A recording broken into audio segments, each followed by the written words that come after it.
La même chose que ce que je vais vous montrer de la guerre de 14, c'est cette interrogation qu'ont eu les artistes qui ont tous participé à leur façon à la guerre. Voilà, ça c'est donc un point aussi qui est un petit peu différent de tout ce qu'on a vu jusqu'à présent, à part Gros, donc, qui était soldat.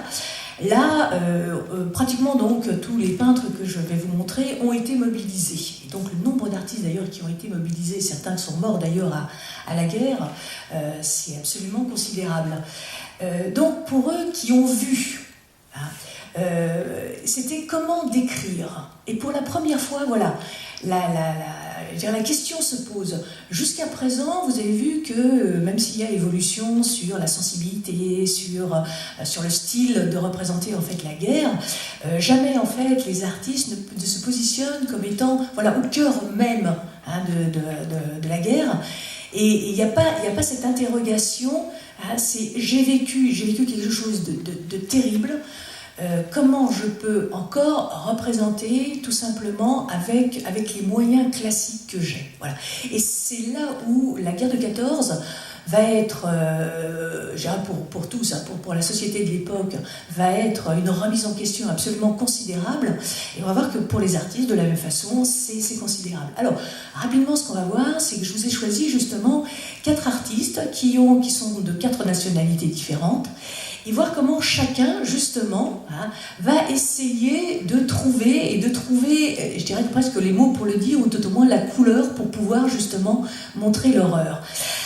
Alors les premiers sont les Italiens. Alors les Italiens, justement, c'est exactement le contraire, puisque les Italiens, qu'on appelle donc à cette époque-là donc les futuristes, sont complètement envoûtés par la guerre. Pourquoi? Parce que pour eux, la guerre, c'est la modernité. Ça fait partie de toutes les nouvelles constructions, du mécanisme, du dynamisme, de cette façon, en fait, peu à peu, de voir et de ne plus voir par l'homme et par la machine, fait qu'ils sont dans une espèce, ils sont dans une espèce d'envolée lyrique où pour eux, la guerre est une évidence. Non seulement une évidence, mais il y a donc le manifeste, le fameux manifeste en fait des futuristes, écrit par un poète qui s'appelle Marinetti, et il écrivait « La guerre, c'est l'hygiène du monde ». Alors, vous voyez un petit peu l'idée. Bon, alors je précise qu'il écrit « La guerre est l'hygiène du monde » avant, bien sûr, la guerre de 14. Mais on est dans un espèce de mouvement, vous voyez, qui est un mouvement esthétique qui va faire que, quand la guerre en fait est déclarée, les artistes italiens futuristes vont tous, bien sûr, participer avec une joie absolument extraordinaire aux premières batailles. Alors inutile de vous dire qu'après ils vont un peu déchanter, mais ce que vous avez sous les yeux, voilà, c'est les premiers exemples justement de cette fusion totale entre la guerre mécanique et puis l'idéologie qui est l'idéologie futuriste. Voilà. D'ailleurs, vous avez regardé, c'est le canon en action. À la limite, le soldat n'est plus si intéressant que ça, puisque le soldat, c'est tout simplement la main qui fait marcher en fait la machine. Si on regarde aussi cette façon justement de mélanger à la fois la couleur, le dynamisme, et bien sûr le texte, vous regardez les lettres et les mots qui vous sautent aux yeux.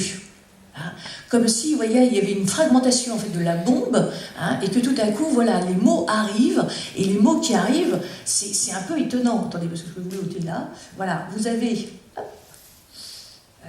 les mots, donc, voilà, c'est puissance, canon, éventrement, soulèvement, immensité et le fameux boom. Voilà, donc on participe, et voilà, on participe de façon à la fois extrêmement, alors là je dirais extrêmement cérébrale, parce que pour les futuristes, la guerre c'est encore une abstraction. Et on va voir que les suivants, c'est fini l'abstraction. Là,